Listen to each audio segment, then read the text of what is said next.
Bueno, entonces, en base a lo que vos decís, sí, es interesante pensar el tema del territorio, o sea, por qué la importancia del territorio en la actualidad y por qué podemos pensar que en base a al análisis de este concepto,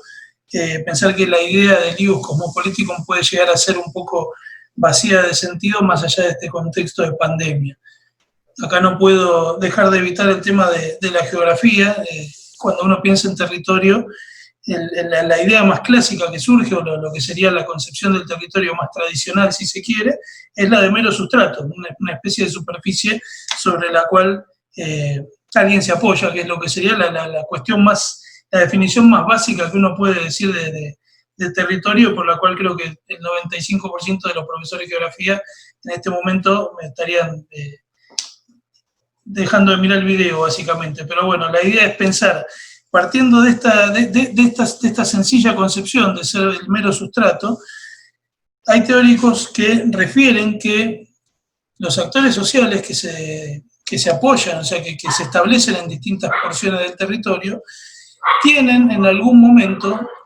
alguna voluntad de controlar ese territorio, una voluntad de dominarlo. Entonces, teniendo en cuenta esta perspectiva, cuando aparece la voluntad de controlar una porción, una superficie, es cuando aparece la idea de la territorialidad. Y esta territorialidad performa y a la vez preforma lo que nosotros conocemos como la idea de territorio. O sea, la territorialidad, la voluntad de controlar una porción de la superficie terrestre, hace a la idea de territorio en su definición, que sí es más conocida, que es la que nos dice que el territorio sería una porción de la superficie sobre la cual una especie o un actor social ejerce un dominio específico. O sea, pasamos de una concepción más tradicional a una que está atravesada por identidades, por pujas de poder, por disputas, que es la territorialidad, que no es única, que no es fija, que no es infinita y que sobre todo no tiene una misma geometría. Pueden existir múltiples territorialidades, pueden ir cambiando sus formas y sobre todo en esta idea de espacio y tiempo que vos decías, no necesariamente tienen que extenderse sobre la misma porción del territorio, sino que van avanzando, retrocediendo, mutando, superponiéndose. Entonces, pensar en esa territorialidad como punto de partida para esta noción de territorio como porción de la superficie dominado por un actor social, y que es considerado en este sentido como, o trasladado inmediatamente como la idea de soberanía. También soberanía en el sentido más puro de su significado, que es la manera en que alguien tiene la posibilidad de demostrar el control que ejerce sobre esa porción del territorio. Tanto el territorio como la soberanía son atributos de estatidad, son los elementos que componen al Estado. Por ende, cuando nosotros empecemos a pensar en territorialidad, en territorio, en soberanía y en cómo esa soberanía es ejercida, es cuando nosotros empezamos a pensar en la estructura del Estado. Pensemos que el Estado también es el único actor dentro de esta porción de territorio delimitada específicamente, que es el que tiene el monopolio del uso de la fuerza, que también, como decías vos, en este contexto de pandemia, es el actor, digamos, el juego de los estados empieza a tender a controlar el territorio, a controlar la circulación y eventualmente a controlar esas circulaciones, digamos, el tránsito de las personas haciendo, o las actividades mismas que se desarrollan, haciendo uso de este monopolio de la fuerza que tiene. Cuando nosotros pensemos en esta concepción del Estado, también vamos a estar pensando que, así como hay un Estado que delimita cierta porción del territorio, existen otros Estados que también hacen lo mismo, y que esa disputa interestatal, ese juego entre Estados, es lo que hace volver a tener valor, que es lo que trabajamos en videos anteriores, a la idea esta del retorno, del regreso del Estado, cuando se pensaba que la globalización había hecho toda una cuestión mucho más fluida. Y por ende, ese juego entre estados, esa disputa entre ver quién tiene más recursos, quién tiene menos, quién es el que primero consigue la vacuna, quién es el que amplía sus mercados, quién reduce, quién gana, quién pierde, de dónde se retraen capitales, en dónde se inyectan capitales, es lo que también nos lleva derecho a lo que es la concepción de la geopolítica más tradicional, que sería la manera en que cada estado piensa las relaciones en una postura estatocéntrica, con sus pares, o sea, de qué manera un Estado puede ser fuerte, un Estado puede ser débil, y entonces abre el juego a esa geopolítica, y esta idea de pensar en este gran juego interestatal es la que echa por tierra, a mi entender, la idea de poder pensar en un cosmopolitismo. O sea, si fuese por cuestiones de cooperación y de solidaridad, ya sea dentro de una sociedad o entre los estados a nivel interestatal, quizás la pandemia hoy, más allá de cuestiones médicas o cuestiones tecnológicas, ya hubiese sido algo que estaría encaminado de otra forma, pero que sin embargo todavía sigue existiendo problemas, siguen surgiendo problemas, por una cuestión de que lo que primero aparece por delante de todo es la disputa entre estados, es cómo los estados marcan agenda hacia otros, y ahí creo que es donde podemos pensar en echar por tierra esta intención de un único pensamiento, de una única ciudadanía, de pensar en una organización o en una gobernanza global que funcione por encima de todos. No sé qué es lo que te parece a vos. Y yo creo que sí, por la sencilla razón de que la capacidad que tienen las colectividades de solucionar sus problemas y de alcanzar sus objetivos está necesariamente relacionada con esto que nosotros hablamos de que los seres humanos conviven en el entrecruzamiento de dos coordenadas de las que no pueden sustraerse, que son el espacio y el tiempo. En algún lugar viven y en algún momento. Estas coordenadas de espacio y tiempo indican los lugares donde se desarrolla la voluntad humana. Y como toda acción está motivada por algún fin y necesariamente apelando a su interés moviliza recursos para alcanzar esos fines, necesariamente ese tiempo cuenta con ese tiempo y espacio para alcanzar sus bienes colectivos con los otros con los que los seres humanos conviven. Eh, por ende, dar por supuesto de que un hombre vive, como suponía el liberalismo más extremo y como supuso el fundamento normativo del cosmopolitismo, en el creer de que todos somos individuos que vivimos con la Tierra así como si fuésemos átomos que estamos de modo igual que cualquier otro átomo en la China o en Suecia o acá en Argentina, está prima facie, tiene un error de movida desde el momento en el que yo tengo una convivencia con otros con los que me desarrollo y convivo justamente en una coordenada de espacio y tiempo. ¿Esto qué tiene que ver y cómo se traslada en lo concreto? Que en ese paso de que un territorio, en el sentido de sinónimo de terreno, si se quiere, algo físico, duro, espacial,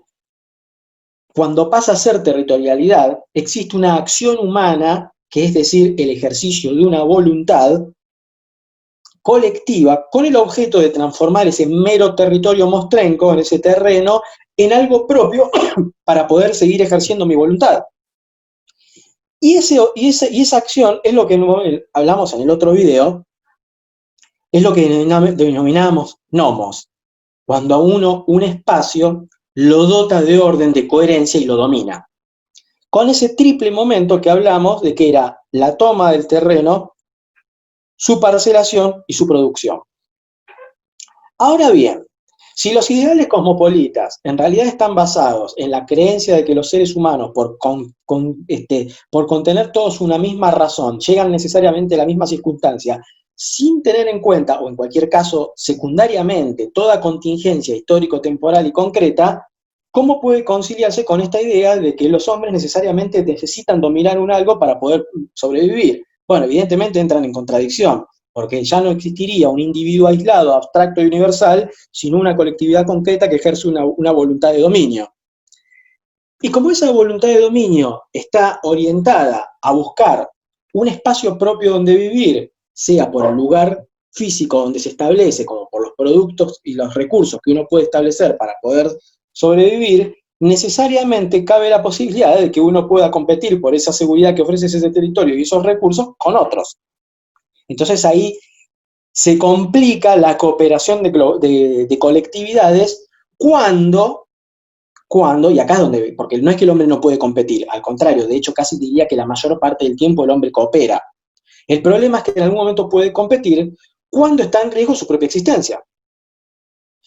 ¿Cuál es la importancia? ¿Por qué la voluntad se desarrolla en un territorio? ¿Qué es lo que ofrece el territorio para que sea en algún momento convertido en territorialidad? ¿Qué es lo que le ofrece a la voluntad humana que el hombre tome en cuenta el territorio? Bueno, las cuatro funciones tradicionales del territorio: seguridad, transporte, comunicaciones en el sentido de noticias y etcétera, y recursos. Estas 4 funciones es las que cumple el territorio y que necesita que en algún momento uno lo asuma como propio, lo domine y pueda desplegar en ella su voluntad. ¿Cuándo llega el máximo de nivel de ejercicio de la voluntad sobre ese territorio? Cuando uno tiene pleno dominio y por ende, socialmente se decide en el máximo de complejidad generar un armazón institucional donde se organiza el poder, es decir, la voluntad organizada concreta en un cierto específico, la capacidad de acción en un ambiente, eso es el poder, la capacidad de acción en un lugar. Cuando se organiza el poder y se distribuye, se dota a una serie de, digamos, a una serie de estructuras, si se quiere, se la legitima para que pueda conducir los destinos de esa voluntad colectiva. Ahí nace el Estado, que obviamente alguien llegó a ser porque alguien tenía más capacidad de dominio que otro. El Estado nace como un ejercicio, una estructura política nace cuando una serie de voluntades logran volcar sobre sí mismo el dominio. Y aquella voluntad colectiva, digo, de quienes sufren o quienes se ven beneficiados de ese dominio, si consideran que esa voluntad puede ejercer el dominio, la legitiman. De ahí que el Estado solamente puede sobrevivir solamente cuando sus ciudadanos lo legitiman. Si un gobierno maneja un Estado que no está legitimado, puede ejercerse un conflicto de intereses y desaparecer un gobierno. Ahora, necesariamente un colectivo humano tiene una voluntad ordenadora que en algún momento se impone sobre las demás. Que no necesariamente lo hace, repito, no es que lo hace necesariamente por la fuerza y por la violencia, porque en algún momento una autoridad es legitimada. Si no existiera la legitimación de quien respeta y admite la existencia de esa distribución de poder, no existiría convivencia ni estabilidad posibles en las colectividades humanas. Ahora, ¿esto qué tiene que ver con los ideales cosmopolitas? Y bueno, es que estamos hablando de voluntad, estamos hablando de imposición de voluntad, estamos hablando de poder, estamos hablando de competencia, estamos hablando de seguridad, estamos hablando de recursos. Teniendo en cuenta todas estas contingencias, ¿podemos seguir creyendo los ideales cosmopolitas de átomos que conviven igualitariamente en un ámbito global? Y la verdad que se hace muy difícil. Se hace muy difícil. Máxime, y acá es donde viene el problema, cuando la cooperación en momentos de paz se puede trocar en crisis, por ejemplo, porque se percibe de que la propia existencia, es decir, que un interés vital, está en juego. La diferencia entre interés secundario e interés principal es que el interés principal es o el interés vital es aquel que debe mantenerse, es aquel hecho, esa situación que debe mantenerse porque porque de cambiar pone en riesgo mi propia existencia. Todo aquello que ponga en riesgo mi propia existencia se transforma en vital. Y cuando las colectividades, porque están compuestas por seres humanos, esto es una expresión de la naturaleza humana, perciben que hay un otro que adversa mi propia existencia hasta ponerla en riesgo, se transforma en un enemigo.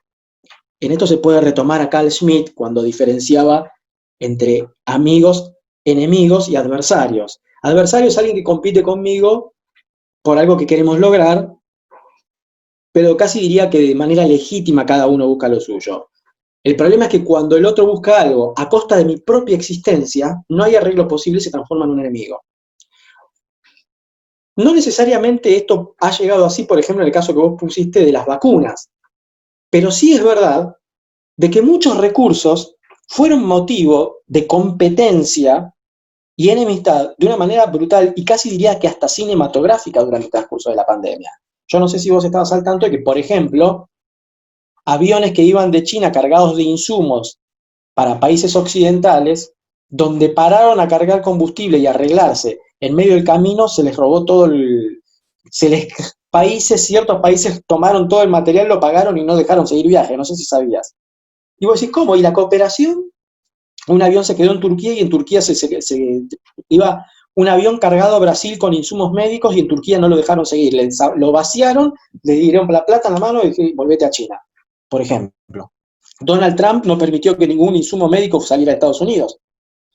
Y quien más, quien menos. ¿Y dónde quedó la cooperación global?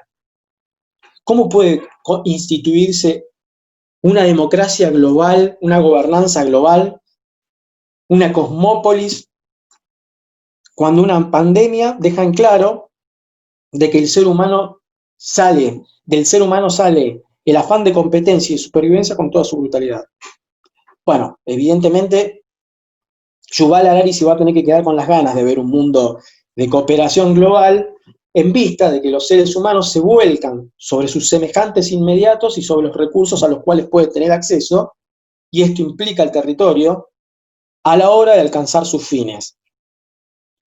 Ahora bien,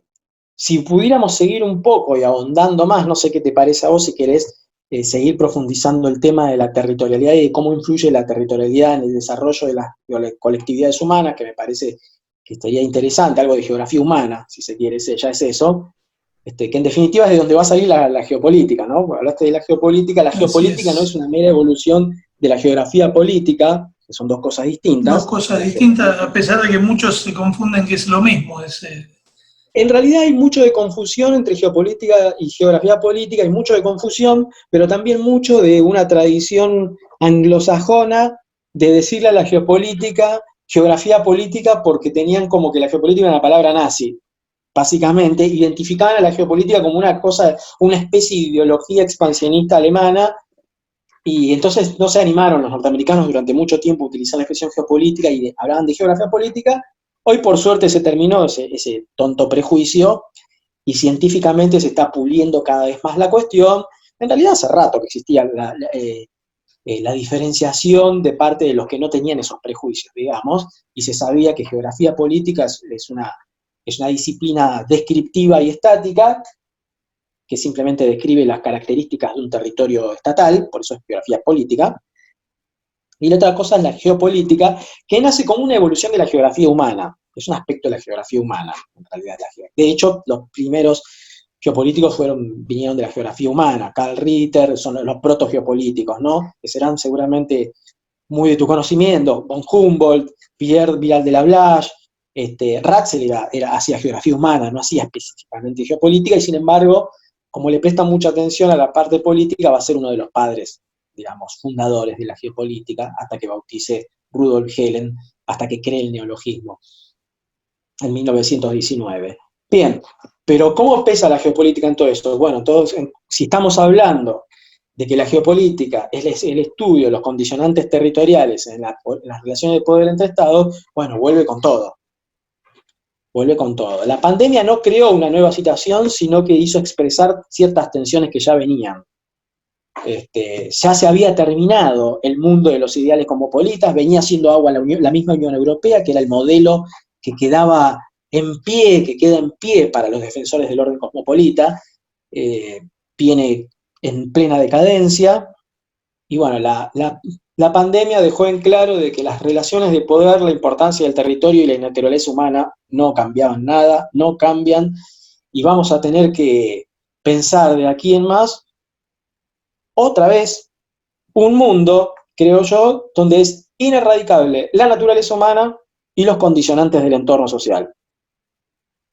No sé qué te parece a vos eso. Sí, no, totalmente, es lo que veníamos hablando, el tema de que si hay algo que nos demostró este último tiempo y el desarrollo también de la historia, es que precisamente hay cuestiones que no se pueden dejar de lado, hay cuestiones que no se pueden evitar, y creo que dentro de todo esto la idea de pensar en una ciudadanía global o pensar en una igualdad a nivel global es algo prácticamente imposible, y más en un horizonte en donde los recursos están en la clara fase de agotamiento, en donde ya se ha desnaturalizado la idea de producción de alimentos, ya más que nada tirado para el lado del consumo, de la comercialización, donde, por ejemplo, el pan cotiza en bolsa, en donde se produce el triple o el cuádruple del alimento que sirve para abastecer a la tierra, pero que en realidad, como esto se trata de una mercancía, ya pasa por otra cuestión, el problema del hambre. Entonces, empezar a desmitificar un poquito todas estas cuestiones que muchas veces fueron como grandes instituidos, el tema de la lucha contra el hambre, de la lucha por la igualdad, y empezar a pensar que tanto en lo que es cuestión geopolítica como en lo que es cuestión propia de cada territorio estatal hacia su interior, ya pasa a ser, digamos, un escenario o un espacio de múltiples tensiones, que creo que es lo que nosotros estamos viendo ahora. sea, no solo cuestión internacional, sino también dentro de cada uno de los estados y a su vez dentro de cada uno de los municipios, que es lo que hace resurgir esta idea de la multiterritorialidad. Ya es imposible pensar en un único espacio en donde todo fluya, y bueno, creo que el desafío por ahí es pensar qué es lo que va a pasar. O sea, no qué es lo que podría pasar, sino qué es lo que estamos viendo nosotros ahora, pero tratar de buscar o de pensar en los mejores escenarios posibles dentro, o siendo conscientes de que no se puede pensar en una única humanidad, sino que se tiene que pensar en o en varios actores sociales o en varias sociedades pensadas en su propio contexto a partir de esta coyuntura. O sea, contextos así sueltos y no una única entidad armónica global. Sí, sí, yo creo que lo que tendríamos que hacer precisamente para poder cumplir eso es atender a las realidades de nuestras colectividades humanas, por decirlo de algún modo, y medir las cuestiones, creo yo, en materia de interés nacional, que no tiene que ver con una cuestión de que defender el interés nacional necesariamente implica ir contra algún otro a que buscamos como chivo expiatorio, sino precisamente en términos de la propia defensa, de la propia colectividad, de la propia voluntad colectiva que vive y convive en esa misma coordenada de tiempo y espacio, que a efectos ilustrativos es lo que nosotros denominamos nación, que es como una especie de colectivo humano que convive en el tiempo. La nación, es decir, esta colectividad humana que se la cree como una especie de creación de la modernidad, una cosa medio discutible. El concepto de nación en realidad es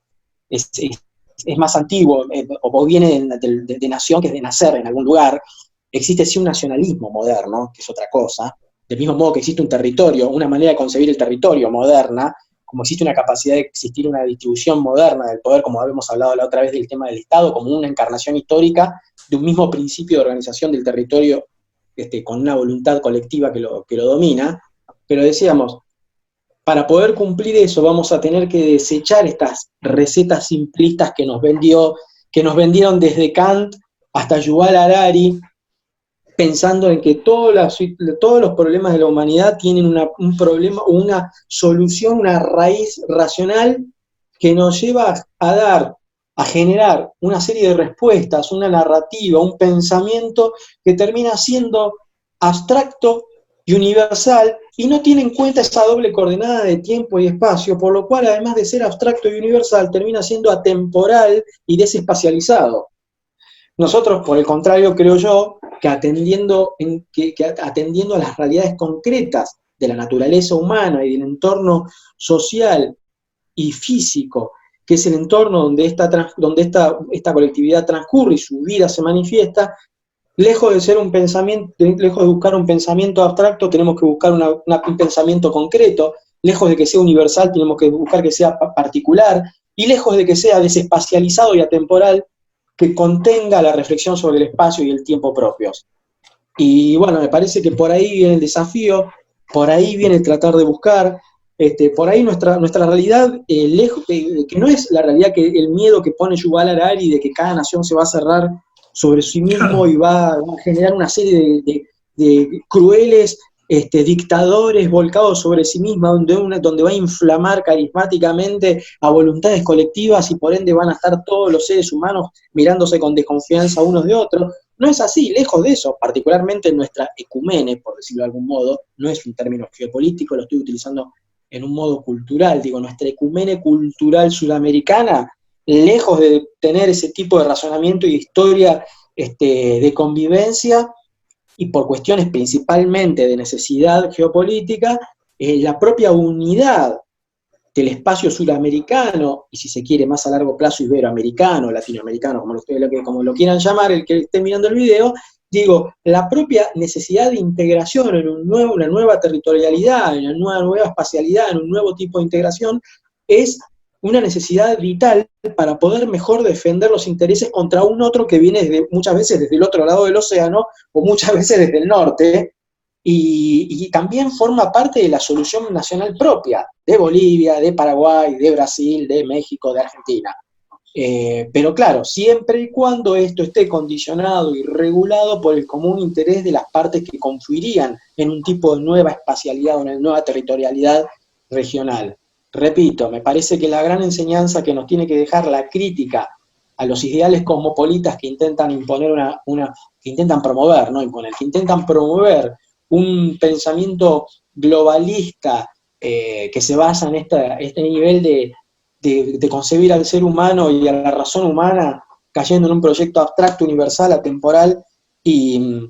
desespacializado, pensarlo desde la realidad donde nosotros vivimos, convivimos, estamos y donde tenemos esa colectividad que nos contiene y que ejerce una voluntad en un territorio específico, que es lo que hoy llamamos Argentina. Me parece que a partir de ese pensar concreto, ese pensar situado, si lo queremos llamar englobando todo este pensamiento particular, creo que vamos a encontrar respuestas más concretas. Bueno, probablemente no serán las respuestas que van a querer los chinos, que probablemente no sean las soluciones que van a querer los suecos, pero sí van a ser las soluciones para nuestro Claro, propio pueblo. así es, así es. Bien,